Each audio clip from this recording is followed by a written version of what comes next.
황민호의 진짜 뉴스. 네, 경월일보 팟캐스트 황민호의 진짜 뉴스를 시작하겠습니다. 오늘도 어김없이 이영주 기자를 모셨습니다. 안녕하세요. 네, 안녕하십니까. Y뉴스 이영주입니다. 네, 안녕하세요. 네, 한 주 동안 변함없이 잘 지내셨겠죠? 네, 이번 주에는 눈도 왔고요. 네네. 잘 지냈습니다. 네, 저는 지금 어디 있는지 아십니까? 저 분명히 압니다. 어디 있습니까? 대한민국? 아유, 지구에 계시잖아요. 아, 예. 지구 중에서도, 네. 단위 면적당 외국인이 가장 많은 동네. 한국에서. 안산시에 계십니까? 아, 미국인이. 아, 미국인? 네. 이태원? 아니요, 동두천. 아. 동두천 미사단 앞입니다. 오늘 무슨 행사 있습니까? 아, 행사는 아니고요. 누구 좀 만나러 왔다가 이게 말이 길어졌어요. 그래서 이 얘기, 저 얘기 네. 하다가 지금 이렇게 이제 시간이 흘러서 이제 팟캐스트에 녹음하는 거죠.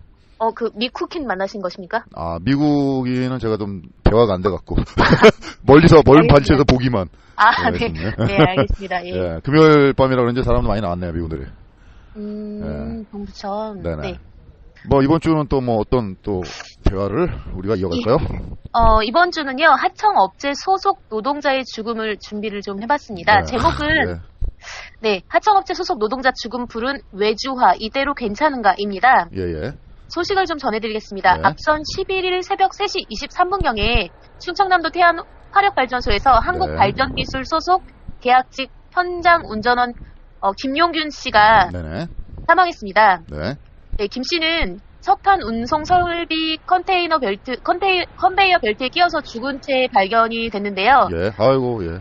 네, 그 한국발전기술은 태안 화력발전소 석탄 운송 설비 운전을 담당하는 하청업체입니다. 김 씨는 네. 이 한국발전기술 1년 계약직 현장 운전원으로 3개월 전에 채용이 됐는데요. 네. 앞선 10일 오후 6시경에 출근을 해서 석탄을 저장소에서 보일러로 운송하는 컨베이어 벨트를 순찰하는 일을 하다가 네. 같은 날 밤 9시 30분경에 한국발전기술 과장과 전화통화를 한 뒤에 연락이 닿지 않았습니다. 네. 이를 이상하게 여긴 동료들이 김 씨를 찾던 중에 11일 새벽 3시 20분경에 컨베이어 벨트에 끼인 김 씨를 발견했습니다. 네. 김 씨는 혼자 일하기 때문에 6시간 가까이 그의 행적을 아는 사람은 현재로서는 없습니다. 네. 네, 한국발전기술 지부 관계자는 인력이 부족해 2인 1조 근무가 사실상 불가능한 상태다. 예. 컨베이어 벨트에 문제가 생기면 육안으로 확인하는 방법밖에 없다라고 말했습니다. 아이고, 예. 네, 그 피해자가 많이 발생하는 대형 산업재해를 살펴보면은 네. 사망자의 90%가 하청업체 소속입니다. 네. 네, 그래서 원청 대기업들이 위험한 일을 하청업체에 떠넘기는 그렇죠. 위험의 하청화. 그렇죠. 외주와 관행 때문에 네. 안전사고가 빈번하게 재발되고 있다는 그런 지적이 나오고 있는데요. 네. 최근 6년간 그 3명 이상 숨진 그 산업재해의 그 사망자 10명 가운데 9명 정도가 하청업체 노동자들이었습니다. 네. 네, 이런 지적이 많이 나오고 있는 상태입니다.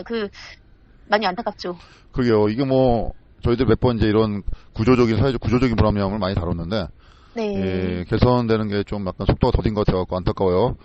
네. 이런 이런 거죠. 이제 낮은 월급을 받으면서 그렇죠. 더 위험한 일을 한다는 거. 그렇죠. 또 고위험에는 고수익이 있어야 되는데 고위험에 오히려 더 저수익이다. 그렇죠. 이거 왜 그러냐? 사회 불평등 구조 때문에 그렇다. 예를 들면 맞습니다. 정규직은 앉아서 띵까띵까 소리만 작성하면 되고 비정규직인 하청업체는 온갖 구진질을 다면서도 돈은 그거에 못 미치게 받고 네. 이런 거죠. 네. 이런 걸 이제 개선하자고 우리가 이렇게 열심히 노력을 하는데 참 그 깨기가 어려운가 봐요. 그렇죠? 정말 어렵습니다. 예, 정말 100% 맞는 말씀이시고요. 이런 사고가 발생을 하니까 이제 각 당에서 정의당이나 민주당이나 여야를 가릴 것 없이 청취자분들 많이 아시겠지만 여러 가지 대책이나 법안을 내놓았습니다. 그렇지만 네네. 이런 것들이 실질적으로 법률화 되기까지는 불발이 많았습니다. 여태까지. 그러니까 이게 지금 문제가 뭐냐면 이 발전소도 그렇지만 공적인 기관이잖아요. 공공기관. 네. 이런 데가 이제 더 문제가 많다는 얘기예요. 사실은. 이게 이제 개인 민간 업체 같은 경우에는 이게 나중에 근로기준법이라든가 이런 법에 적용을 해서 이제 통제를 할 수 있는 부분 여지가 있지만 네. 이런 공적인 영역에 있는 기관에서 하는 거는 그게 오히려 더 사각지대일 수 있다. 예? 아무도 터치를 못하니까. 그런 것도 있고 기타 등등. 네. 그리고 노조 문제도 있고 예, 이런 거에서 우리가 좀 기득권을 이렇게 옹호하는 것도 좋지만 예. 좀 같이 사는 그런 거, 같이 더불어 사는 거, 같이 먹고 살자. 이게 좋은 거 아닙니까? 그래야 이 사회가 유지되는 거죠. 그렇죠. 예, 아니 정규직이 뭐 얼마 잘나서 정규직 됐겠지만, 예? 비정규직이라고 해서 그거 네. 안전에 대한 소홀함이라든가 아니면은 처우에 대한 불합리함. 물론 이제 평생 할 수는 없어요, 모든 게. 물론 뭐 이렇게 네. 구조적인 게 있죠. 네. 하지만 그거의 한계를 벗어나서 과도하게 적게 받고 과도하게 일을 많이 하고 위험한 일을 많이 한다. 이건 아닌 것 같아요. 그렇죠? 그래서 맞는 좀 이런 걸 말씀이시죠. 좀 개선해서 좀 뭐 이런 말 누누이 하지만 참 정치가 잘 되고 바로 서야지 이런 게 개선되는데 뭐 정치인들은 뭐 당선될 때는 다 해놓겠다 하지만 결국은 그게 뭐 여지껏 반복되는 네. 거짓말이라는 걸 우리 확인하고 있잖아요. 그 정의당의 정호진 대변인은 12일에 관련 발언을 했는데요. 네. 네, 그 정 대변인의 발언에 따르면 네. 그 정부의 생명안전 업무 정규직 전환과 관련해서 4,500명의 대상자 중에서 29명이 정규직으로 전환이 됐다고 합니다. 네. 아이고. 참. 네, 그리고 이렇게 노동자가 이렇게 그 뭐라고 해야 돼. 정말 안타까운 죽음을 당한 게 그 서울 지하철 구의역의 김모군 아시죠? 네. 아유 안타깝습니다. 예. 네, 그래서 그 스크린 도어에 껴서. 그렇죠. 예. 그 어떻게 보면 친구는 이번에 국정조사도 들어가는 그 네, 맞아요. 정규직 세습화 문제, 노조에 이런 거하고도 맞물려 있는 거잖아요. 사실 그에 앞서서 그런 그 죽음 같은 게. 그렇습니다. 그 맥을 같이 하는 그런 것들은 예. 정말 많죠. 그래서 그 정 대변인이 뭐라고 저는 이게 너무 마음에 꽂혀서 말씀을 드리는데 서울 네. 지하철 구의역 김군의 가방에 담긴 네. 컵라면과 나무 젓가락이 아직도 또렷하다라고. 그러니까요. 아, 네. 마음이 안타까워요. 이게 예, 근데 그러니까, 뭐, 예, 뭐 특정 노조 단체를 자꾸 이제 네. 뭐 해서 그러는데 일부 이제 뭐 규정 노조도 있겠지만 거기에 단체 다수는 힘들게 사시는 분 있거든요. 택시 노조라든가 네. 뭐 이렇게 좀 비정규직 노조라든가 이런 게 있는데 그렇죠. 예. 이게 그 일부 좀 잘 나가는 분들이 자중하고 좀 양보하는 그런 풍토를 만들었으면 좋겠습니다.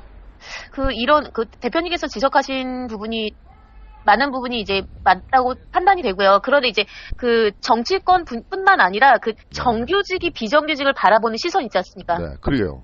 정규직이 비정규직을 바라볼 때에는 너무나 또 당연하게 여기는 그런 추세도 있습니다.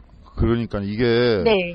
오히려 어디서 제가 읽은 거를 기억하는데 정규직들이 비정규직을 정규직하는 걸 싫어한대요, 오히려. 그런 뭐 심리가 있다 하더라고요. 그럴 수도 있겠죠. 네. 아무튼 뭐 안타까운 죽음이 더 이상 안 생겼으면 좋겠는데 이런 걸 해결하기 위해서는 진짜 뭐 특단의 조치가 있어야 돼요. 뭐 점진적으로 해서 해보겠다. 이거는 힘들고 네. 일순간에 한 번에 바꾸는 특단의 조치를 강구해야 되지 않을까 제도적으로. 그렇죠. 네, 그래서 네. 좀 정치권에서 국회의원분들 특히 신경 좀 씁시다 조금. 네. 이제 앞서도 말씀드렸지만 이 사건에서 김 씨는 24살이잖아요. 네네. 네, 24살이면 아직 인생을 정말 제대로 꽃피워보지도 못했던 그런 아주 청춘인데, 네. 그 친구가 이제, 죄송합니다. 그분이 알려진 바로는 4시간, 그러니까 사망하고 4시간이 지나서야 발견된 걸로, 예. 네, 방치된 걸로 이렇게 알려져 있고요. 그 다음에 또 보도된 바에 따르면, 처음에 그 업체 측에서 자신들의 그런 부주의 같은 걸 인정하지 않았다는 거죠. 그러게요. 예. 이게 그래서 문제예요, 진짜. 예, 그러니까 인정하지 개선에 여지가 없고 강력한 뭔가 동원돼야 되는데 공권력이나 행정력이 이게 안 되고 있다는 게 문제인 거죠.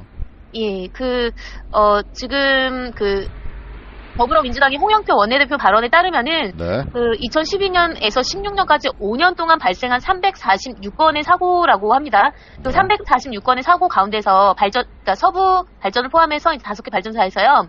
그 중에 이제 337건, 그러니까 97%가 하청 노동자 업무에서 발생을 했습니다. 그렇죠. 또 2008년에서 2016년까지 9년간 발전 노동자 40명이 산재로 목숨을 잃었는데 92%인 37명이 하청 노동자였다고 합니다. 그러니까 정말 위험하고 비용도 제대로 받을 수 없고 그다음에 안전사각지대이면서 지금 사망한 김군 같은 경우에는 3개월인데 안전교육을 제대로 아주 좀 더 길게 받아야 했으면 좋았을 건데 그것도 하지 않고 현장에 바로 투입됐다는 거죠, 혼자. 네.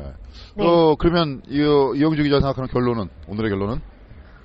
이게 무엇입니까? 저 너무 이렇게 원론적으로 가게 돼서 그런데 저는 정말 인간의 이기심이 어디까지인가. 네. 그러면서 그 인간의 본연에 내재되어 있는 그런 이기심이 그 문명의 그런 제도와 그 다음에 인간의 지식들이 더 합해져서 점점 더 고도화되는 거 아닌가 싶고요.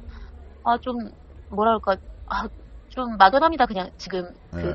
먹먹하다고 하는 게 맞을 것 같습니다. 결론은 치매다? 네? 먹먹하고 막막하다. 그럼 치매 현상 아닌가요? 거기 왜 쿠킹들이 많으셔가지고. 네. 그냥 농담이고요. 괜찮으신 그냥 겁니까? 마음이 답답하고 멍하고 네, 우울하고 슬프다는 얘기겠죠. 예, 맞습니다. 네. 네. 저도 그렇네요. 오늘의 결론은 그러면 뭐 애도하는 슬픔으로. 네, 마무리해야 되겠네요. 애도를 진심으로 보내고요. 예. 지금 법안이 나와도 법안을 정말 이대로 제대로 지킬 수가 있는지 전 사실은 그것도 좀 뭐 감사를 맞아요. 안 했다. 네, 법안이 나오면 또 제대로 관리 감독을 안 했다. 뭐를 안 했다. 네. 소홀하다 이러니까 글쎄요, 좀 약간 무기력해지는 측면이 없지 않아 있는 것 같습니다. 네. 하여튼 뭐 계속 감시하고 관심을 가져야 되겠죠. 맞는 말씀이십니다. 네. 뭐 오늘은 여기까지 해야 되겠네요. 제가 손발이 추워서 입이 얼어갖고 통화를 오래 하기 힘드네요 지금. 길에서 알겠습니다. 사다 보니까. 네, 알겠습니다. 날씨 추운데 네. 얼른 들어가시고요. 다음 주에 또 뵙겠습니다. 네, 알겠습니다. 지금까지 와이뉴스 이영주 기자였습니다. 여러분 다음 주에 또 봬요. 안녕. 감사합니다. 네.